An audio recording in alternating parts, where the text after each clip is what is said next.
Hi everyone, and welcome to yet another video here on the YouTube channel Spillfriendly Fellowship. My name is Andreas Norwegian Viking, and today we take a look at another faction in the Battle Company's rule set. So we have come now to Arnor. So, kingdom rivaling the glory of its southern sister Gondor, the realm of Arnor was well protected by disciplined and well-equipped soldiery.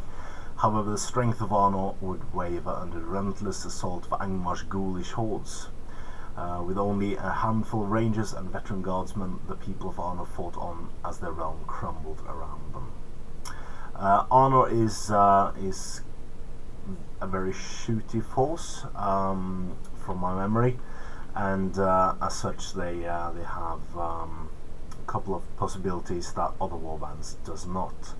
I know that a couple of guys played Arnor to great success during our last campaigns, so might be a possible warband to take a look at. So yeah, the example starting warband, as with all warbands, it has an example company that you can choose, or you can of course put together your own warband as you wish. So the starting company is 3 Rangers of Arnor with spears and 4 Warriors of Arnor with normal equipment, so that's a shield and a spear and heavy armor. Their reinforcement list, where you can pick and choose your own warriors for your own starting warband, is as follows. It is Warriors of Arnor for 8 gold, Rangers of Arnor for 8 gold, and Hobbit Archers for 4 gold. So you do get access to Hobbit Archers immediately, and they are cheap for what they can do, especially on long range.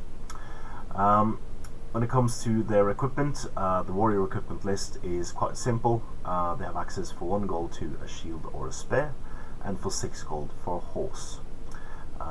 When it comes to the hero equipment list, you have 1/5. The after the slash is for warriors that has 3 or more in the combined stat of attack and wounds.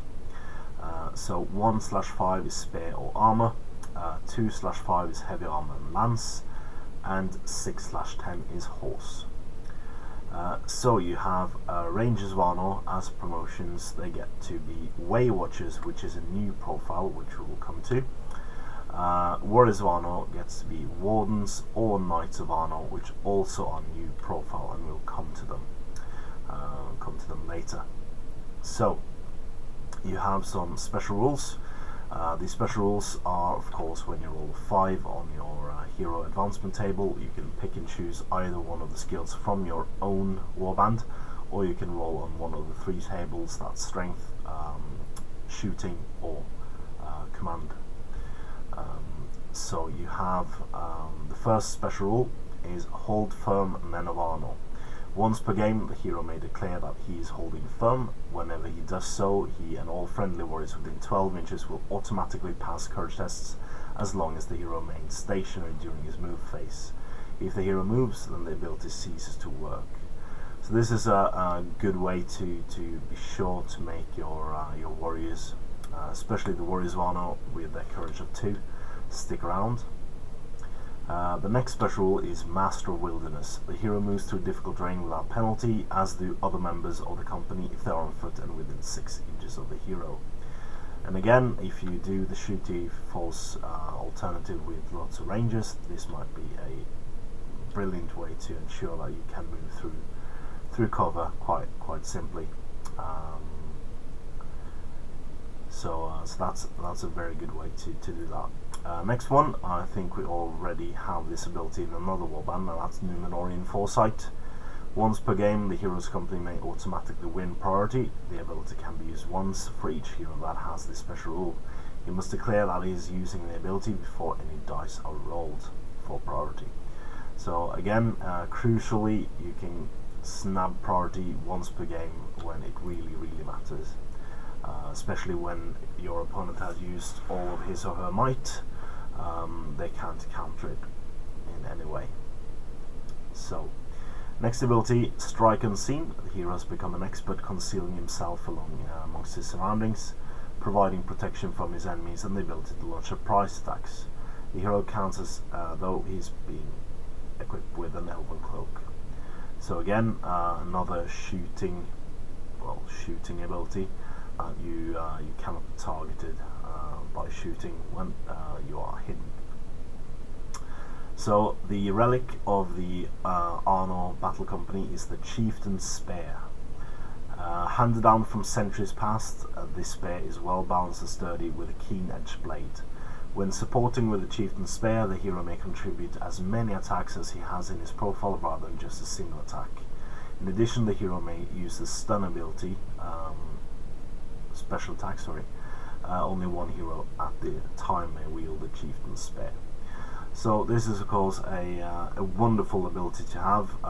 Consider this: you can have Strike Unseen special ability and Chieftain's Spear hiding in the second rank and having more than one attack with the support, probably also a higher shoot value as well. So that might be a nice thing to do.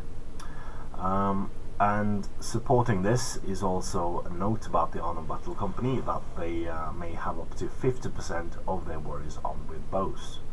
So out of a warband of 7 models, you might have 4 with bows. So yeah, it gives you the ability to shoot quite a lot, this warband. Okay, and these special abilities rank that up. And in this warband you might of course see that loads of shooting abilities. Shooting twice, automatically wounding when you roll a 6, stuff like that will happen quite often.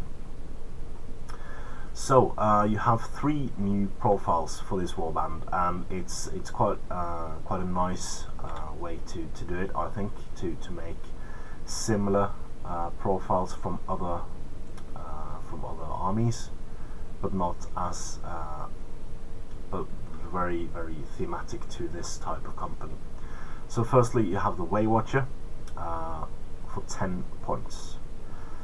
Arnor is a wild and dangerous place, and by necessity the inhabitants are known for their courage and strength. Assailed but unbroken, these warriors will hold the line until the king returns and peace is returned to the realm. It's move 6, fight 4, shoot 3+, with strength 4, defense 4, 1 attack, 1 wound, and 4 in courage. So this is basically the profile of a Dunedain without their Might, Will, and Fate. And they have only a bow for war gear, and optional war gear is a spear. You can of course get some quite heroic and cool troop types out of the Way Watchers, especially if they become a hero. Then you can do loads of things for them as well, give them armor, heavy armor, shooting abilities, stuff like that. Next troop type is the Warden for 11 points. The Wardens are an elite group of veteran warriors tasked with protecting the King of Arnor and other important individuals, such as military commanders. Those chosen for this duty consider it a great honor and pledge to give their lives in service. So again, foot troop, 6-inch moves, 4 in fight, 4+ shoot value, strength 3, defense 7, 1 attack, 1 wound, and 3 in courage. They have heavy armor, spear and shield, no optional war gear, but they have the special bodyguard. So this is basically a beefed up, it's kind of like a Fountain Court, basically, God of Fountain Court.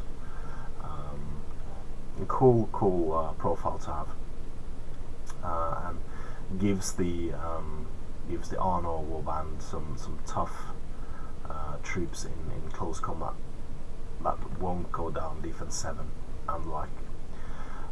And lastly, for the new profiles, we have the Knights of Arnor for 12 points. Thundering into the battle atop their swift steeds, the Knights of Arnor lead their assault, smashing enemy formations and chasing down survivors. Caught between the fearsome bowfire and bright spears on one side and charging knights on the other, the enemies of Arnor are swept away. So again, it's they have a horse, so add that to the profile.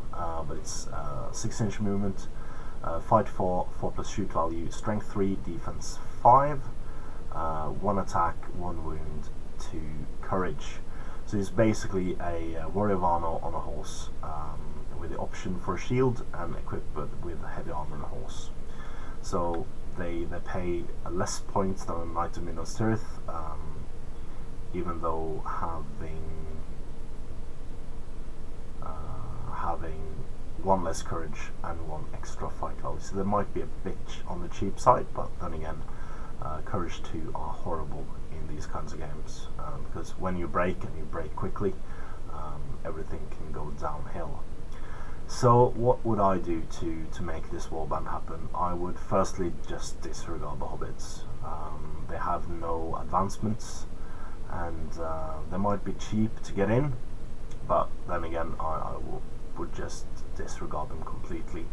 I would take as many Rangers of Arnor as I could. I would back them up with Warriors of Arnor in the first rank, and give them the Rangers of Arnor as many spears as I could as well.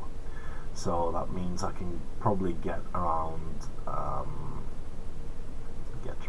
7 of them in list with equipment, but I would have more Rangers than Warriors in the list. So that's my take on it, and I would then equip things with horses and elven cloaks and stuff like that after a while, give them cool equipment and cool special rules. So that's it for today. Join us tomorrow as we venture through another of the warbands, and next week we have the last alliance, so we'll see some elves finally, and the warriors of Numenor. And as ever, please comment, like, share and subscribe, and support your Hobbit hobby.